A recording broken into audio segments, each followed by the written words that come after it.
Hey everybody, hope you're doing great today. In this 5-Minute Friday video, I'm going to talk about real estate investing. So when it comes to investing in real estate, especially if you're a first-time investor, the best thing to do is figure out what area you want to invest in. There's a lot of different real estate investing classes.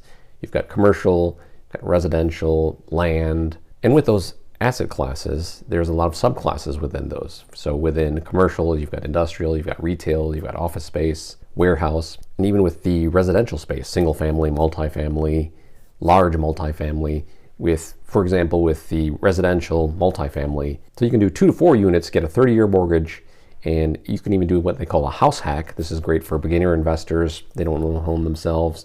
They want to move into a property, move in that property for a year, get a low down payment mortgage, whether it's 3%, 10%, whatever type of mortgage you're using. With that low down payment, you can stay in that property for 1 year and you can do that again after that year is up. The benefit of that is 30-year mortgage, fixed interest rate for the entire 30 years. You don't have to worry about that. As long as you're cash flowing, you're getting enough money from your rents to cover that mortgage, you can rinse and repeat that in the future. So especially with a 2 to 4 unit apartment building, it makes sense to do that house hack, live in one unit, rent out the other 3. Those are going to cover your mortgage, and you can repeat that again after a year. When you're looking at 5 or more units, you step into the commercial lending space. Commercial mortgages are quite different, and they require more down payment. They usually have higher interest rate. They have a shorter term. You're rarely going to get a 30-year mortgage on a commercial loan. Instead, they're looking at 20-year loans, 15-year loans, so much shorter time frame, much higher interest rates, and your rates are not going to be fixed.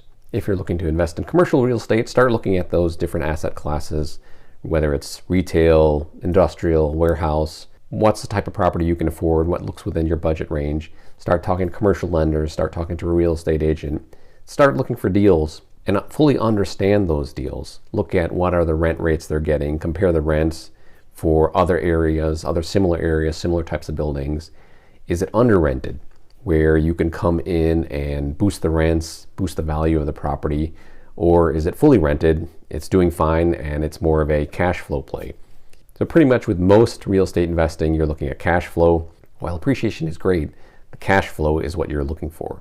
Appreciation happens, doesn't happen, sometimes depends on the quality of the property, the condition of the property. But with cash flow, you can count on that monthly payment. It's covering your mortgage bill, it's covering your other expenses, and you get some profit on top of that too, assuming you bought the investment property correctly.